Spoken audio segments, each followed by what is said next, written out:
તો રાજસ્થાનમાં મેઘરાજાનું રૌદ્ર સ્વરૂપ યથાવત છે। નદીના પાણી સાથે રમત કરવી કેટલાક લોકોને ભારે પડી છે।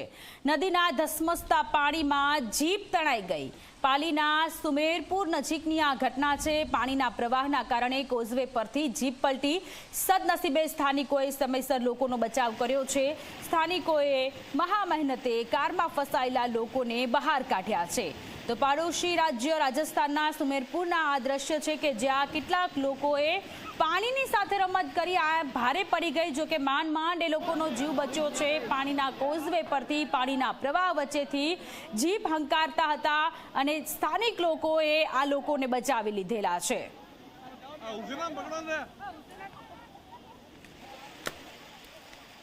તો રાજસ્થાનના સુમેરપુરના આ દ્રશ્ય નદીના ધસમસતા પ્રવાહમાં એક કાર ચાલકની આ લાપરવાહી સામે આવી છે। કોઝવે પરથી જીપ હંકારતા નજરે પડ્યા અને ત્યાર પછી એ પાણીના પ્રવાહમાં જીપ તણાઈ, પરંતુ આજુબાજુમાં જે સ્થાનિક લોકો હતા એ લોકોએ ખૂબ સરાહનીય આ કામગીરી કરી છે। જીપમાં જેટલા પણ લોકો સવાર હતા એ તમામે તમામ લોકોને બચાવી લીધા છે।